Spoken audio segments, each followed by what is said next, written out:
E aí, galera, meu nome é Júlio César, eu sou historiador, professor e pesquisador. E hoje nós vamos conversar um pouco sobre o humanismo e o renascimento.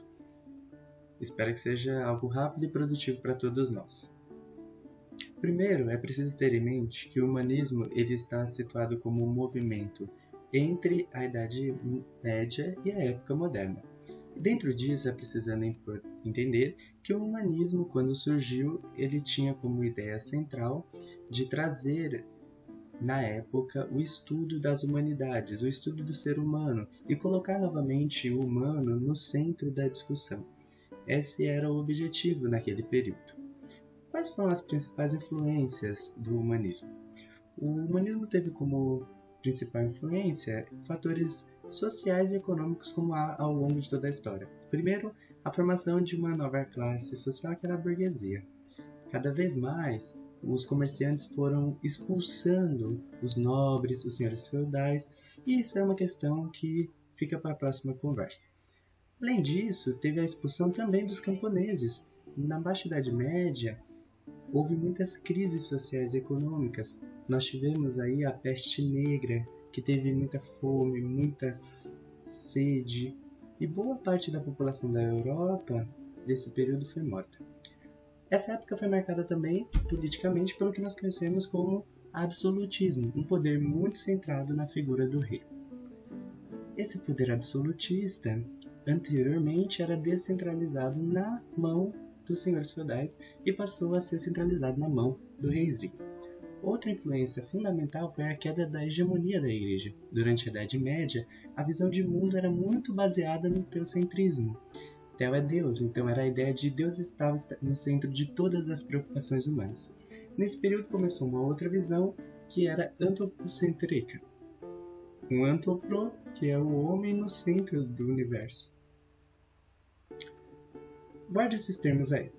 Então, as principais características é: basicamente, foi uma disputa entre teocentrismo e antropocentrismo, em que o homem no centro do universo prevaleceu. Houve também uma separação entre música e poesia que foi importante para a área literária. Há um cientificismo, porque se Deus não está mais no centro do universo, surgem aquelas questões: quem somos nós, para onde nós iremos? Houve aí a descrição da figura humana, as expressões, os detalhes, as proporções.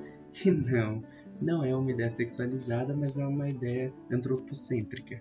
Se você pensa na sua crush, fica aí contigo.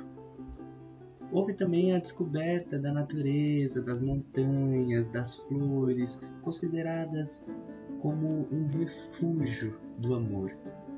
Se você estiver sofrendo por amor, talvez uma boa dica é dar aquela caminhada na natureza, não é mesmo?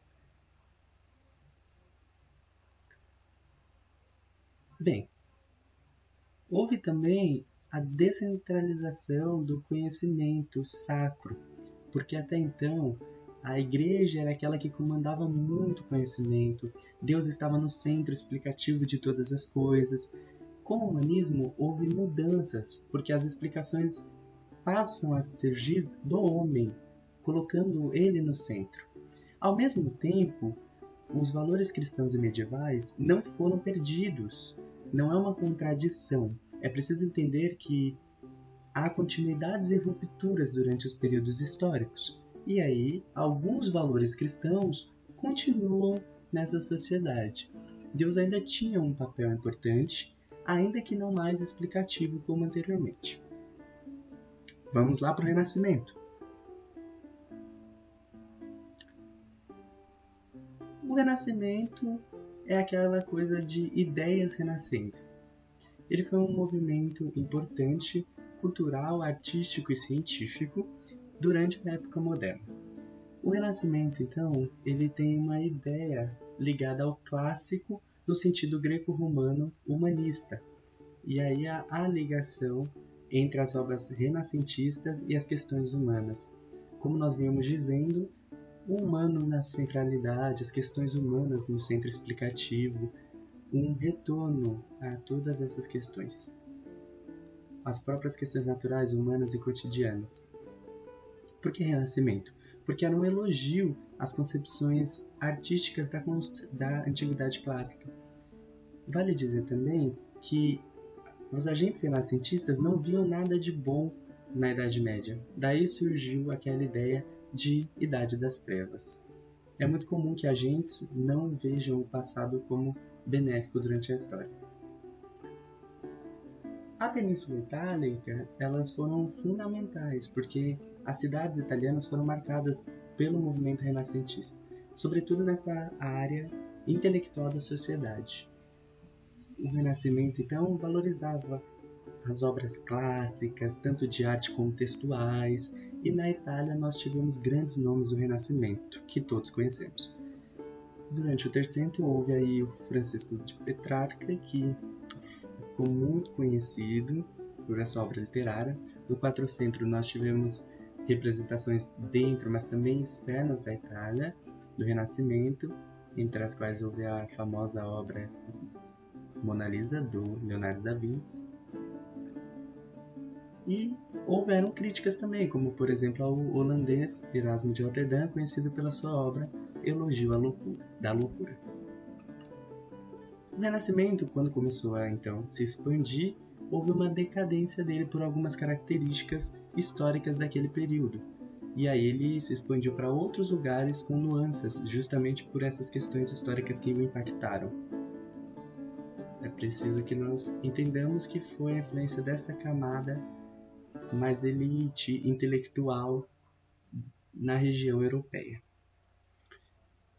O Renascimento então teve com um impacto abrindo, todo esse mundo para a visão do homem, importantes mudanças em concepções intelectuais, culturais e científicas em que o homem ocupa um lugar fundamental, e daí a relevância do humanismo e todas essas questões que nós colocamos aqui nessa breve aula que tenta sintetizar muitas questões para todos nós.